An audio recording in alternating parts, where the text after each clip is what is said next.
She said I didn't need to know what goes on during a girl's getaway. That's why I was being blocked until she returned. I didn't respond. But when she came back expecting me to be waiting for her at the airport, she learned who was actually there for her. I am a private investigator. It's the kind of job that changes a person. You begin to look at life through layers of reality and deception.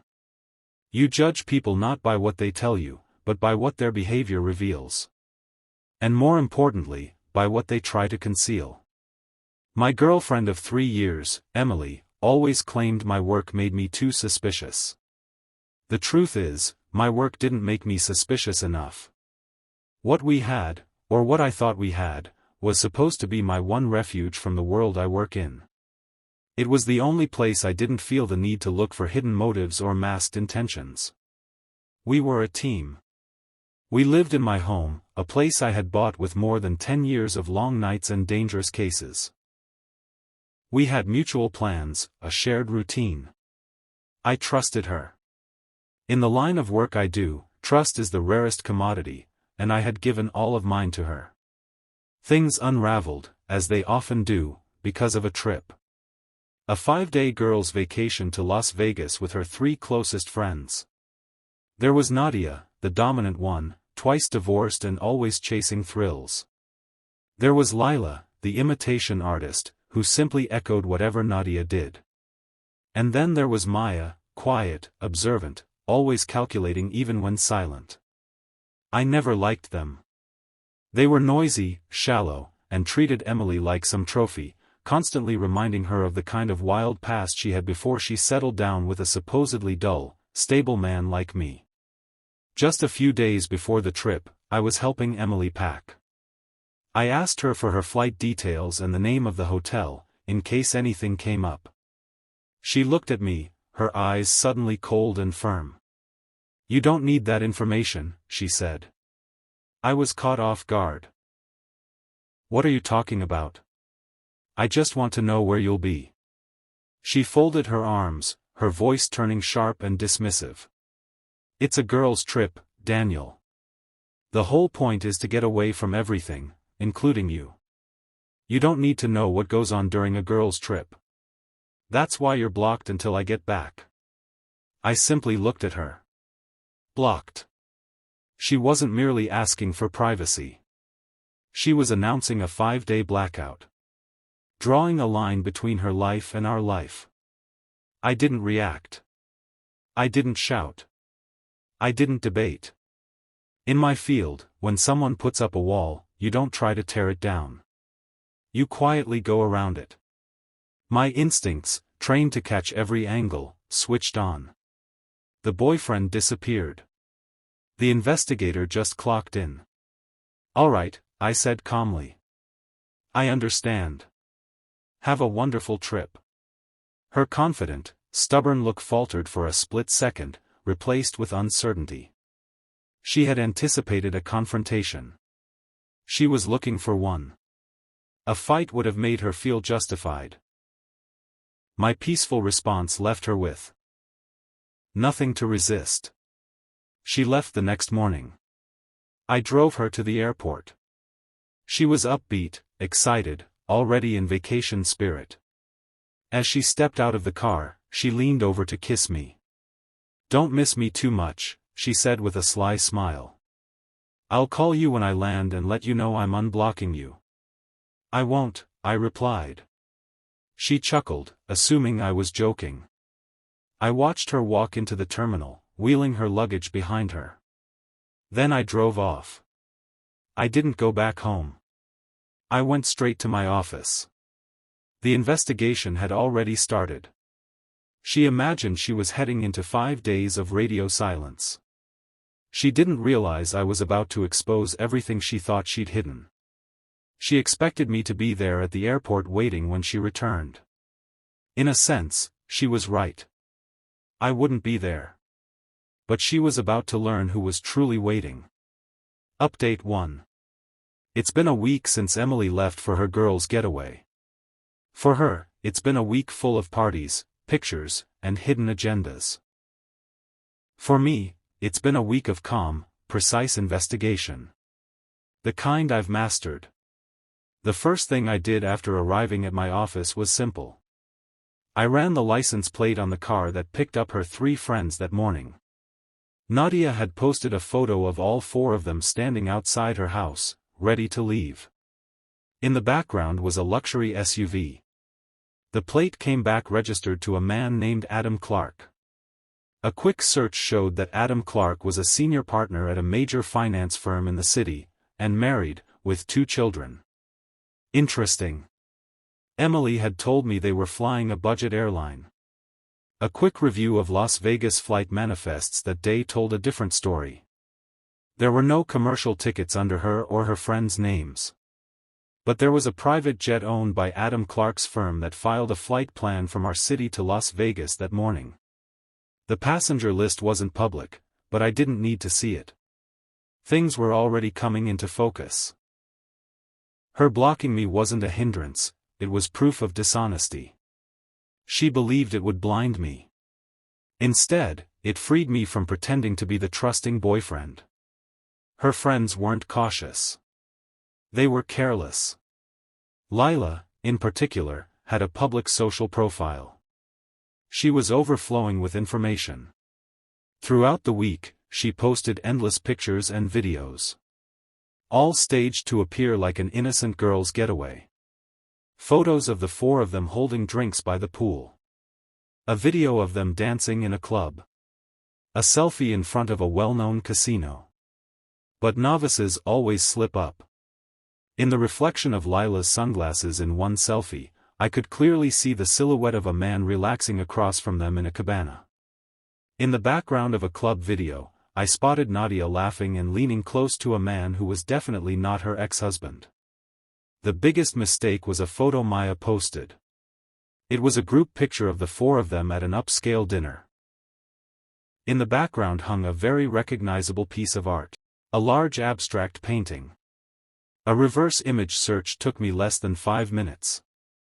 The painting was a renowned piece that was located in the private dining room of one of the most exclusive high-roller suites at the Bellagio. A suite not open to the public. A suite reserved only for the casino's biggest spending clients. I made a few calls. I have contacts in Las Vegas. People who owe me favors. A friend of mine in casino security confirmed everything. The suite was reserved under Adam Clark's name. He was in the city for the week, entertaining a group of business clients. And on his guest list were 4 women. My girlfriend, Emily, was one of them. This wasn't a girls' trip. It was a hosted party. She wasn't vacationing with friends. She was being an accessory for a wealthy married man and his business associates. The entire time. The secrecy. The blocking. All of it was a cover for a life she was living behind my back. The final piece of evidence was the one that hurt the most. In one of Lila's videos, I spotted Emily in the background. She was smiling, holding a drink, and speaking to some man. I couldn't get a clear shot of his face, but something about him was familiar. I isolated the audio, enhanced it, and ran it through one of my voice recognition tools. It was a stretch, but I had to be certain. The software matched the voice to a recording in my personal database. The voice belonged to a man named Ryan. Her ex-fiancé. The same man she told me she hated. The one she claimed had betrayed her and shattered her heart. He turned out to be one of Adam Clark's clients. Everything was a lie. A layered, deliberate, offensive lie. She hadn't just gone away without me. She had gone away to meet another man, sponsored by someone else, while pretending it was just a trip with her girlfriends. My next step was obvious. This wasn't the kind of situation that needed a conversation. It required consequences. Visible, undeniable, life-changing consequences. I began with Adam Clark's wife, Catherine. I ran a background report on her. She was a respected pediatrician, a mother, and she seemed to have no clue what her husband really did on his business trips. I didn't contact her directly. That wasn't my role. But I put together a file.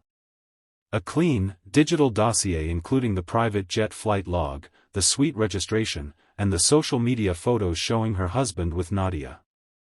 I sent everything to a reputable divorce attorney in her area, along with an anonymous note: "You may want to show this to your client, Catherine Clark." Turns out her husband's work trips are more exciting than she realizes.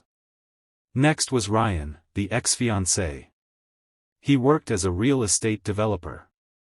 And from public documents, he was currently in the middle of a heated business dispute with old partners. I have a journalist friend who covers financial scandals. I sent him an anonymous tip about a real estate developer who bankrolls his luxurious lifestyle and Vegas trip using other people's money. I included Ryan's name and enough details to guide his investigation. Finally, I prepared for Emily's arrival home. She was supposed to land on Sunday afternoon. She had messaged me from a friend's phone a few days earlier, cheerful and carefree. "Having such a blast. Can't wait to see you. Pick me up at 3 p.m. Sunday.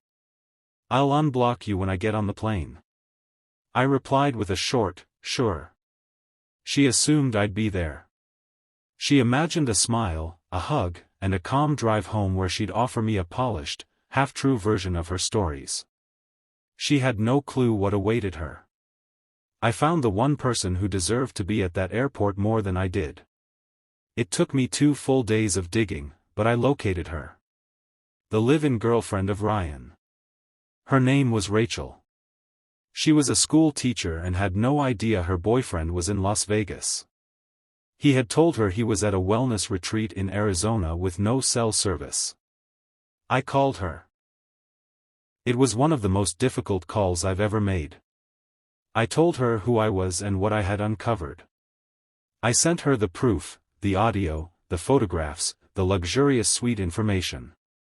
She stayed quiet for a long moment. Then she began to cry. But once the tears dried, there came a sharp, cold fury that matched my own. I told her about Emily's flight. I told her what time to be there and made a proposal. "She assumes I'll be the one waiting at the airport," I said, "but I think you're the one she needs to meet first." Rachel agreed instantly. So now, everything is set. Every piece in place. Emily's flight lands in 24 hours. She thinks she's coming home to a loving welcome.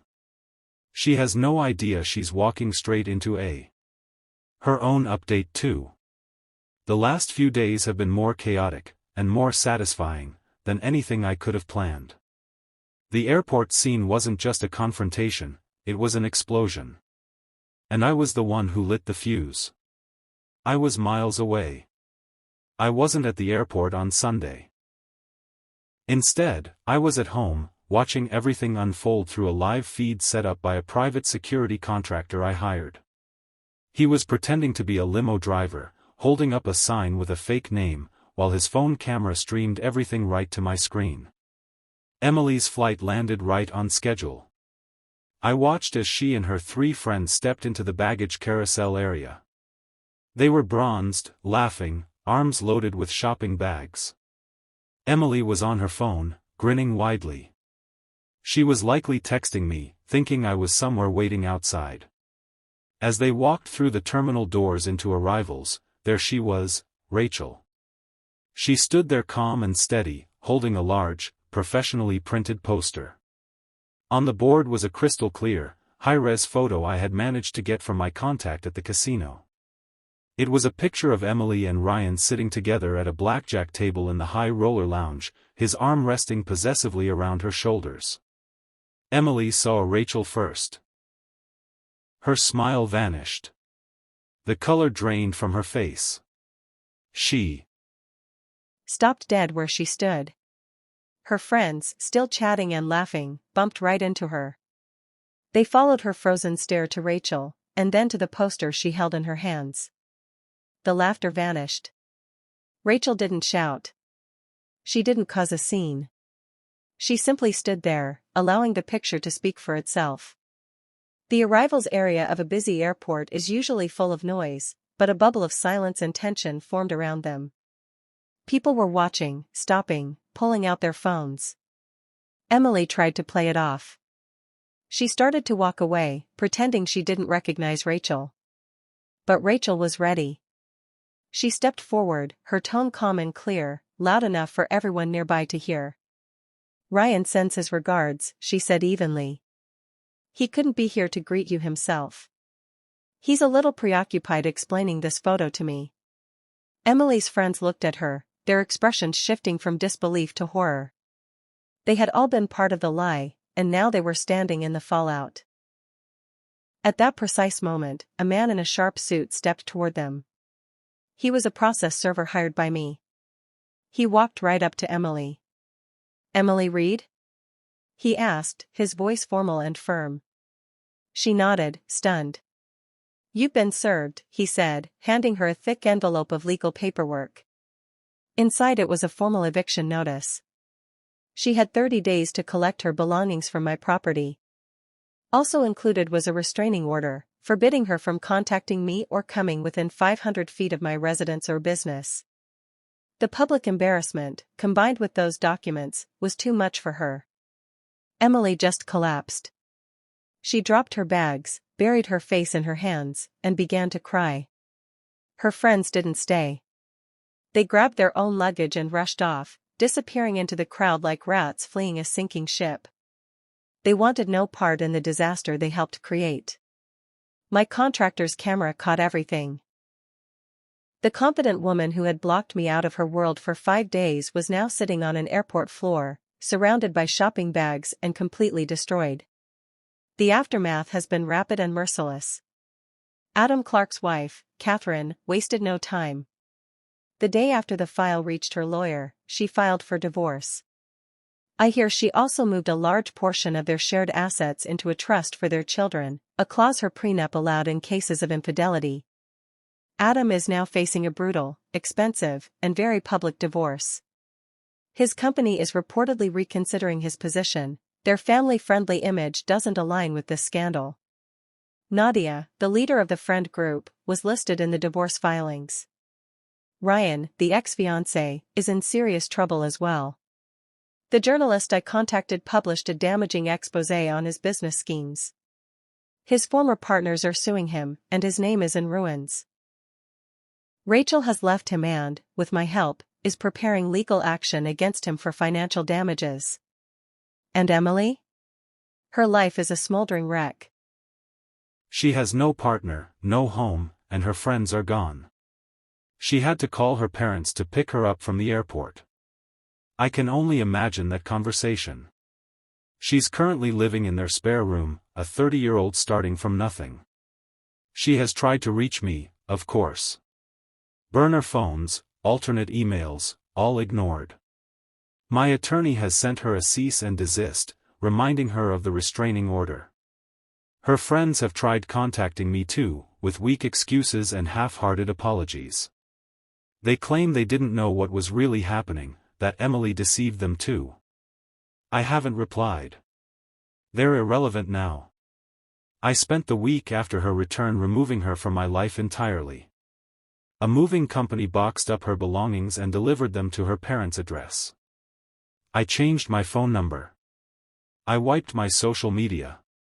To her and her world, I don't exist anymore. She thought it was just a game. She thought she could have both. The stability I gave her and the excitement of a secret life. She never understood that in my world, there are no games. There are only facts, proof, and consequences. She gave me 5 days of silence. I gave her a lifetime of it. Final update. 6 months have passed since that airport scene. The dust hasn't just settled, it's been swept clean. I write this last update not to gloat, but to close this chapter, and note the final outcomes of a very loud betrayal. My own life has moved forward in ways I didn't expect. Once the satisfaction of vengeance faded, I felt emptiness. I had won, but it was a hollow victory. I had spent so long looking for lies in others that I forgot how to look for goodness. The person who helped me remember that was Rachel, Ryan's ex. We kept in touch after the airport incident. Two people betrayed by the same cruelty, finding an odd comfort in that shared truth. We started with coffee, then dinner. We avoided talking about the past. We spoke about work, family, hopes. I found a woman who was warm, witty, and remarkably strong. We're together now. It's slow, careful, built entirely on honesty. It's the truest thing in my life. As for those who fueled the chaos, they've received a fitting end. Adam Clark's divorce finalized. It was brutal. Catherine, armed with the evidence I provided, claimed everything she was entitled to. He lost his estate, much of his fortune, and his senior position at the firm. His name is ruined. Nadia, named in the divorce filings, has become socially toxic. The wealthy circles she depended on now view her as dangerous. Ryan's legal issues have only worsened. The article sparked an investigation. He now faces multiple lawsuits and potential criminal charges. His life has imploded. And Emily. Her tale is the quietest, and in some ways, the most tragic. Months after moving back with her parents, she finally found a small job and moved into a tiny apartment. She's starting over, alone. Her friends never returned. Her reputation didn't recover. 2 months ago, I received one last message from her. A handwritten letter, forwarded by my lawyer. A long apology. No excuses. No begging. She admitted everything. She said that the airport moment was the worst day of her life, but also the moment she finally understood who she had become. Someone who cared more for attention than for real love. She said she was in therapy now, trying to become someone she could respect. She didn't ask for forgiveness, only expressed genuine regret. I read it, and for the first time, I felt no anger or triumph. Just closure. I believe she meant it. But some things, once broken, can't be put back. My revenge wasn't just about exposing lies. It was about forcing people who lived behind masks to face the truth. The airport was the stage, and on that stage, all their facades fell away. What remained wasn't pretty. I no longer think about them. My life is full. I have someone I trust. A business I've rebuilt. And a peace I haven't known in years. I still see layers in people, but now, I can finally see the good too. Emily thought she could block me for 5 days. She didn't realize that in doing so, she gave me the time to build a permanent wall, one that keeps people like her out for good.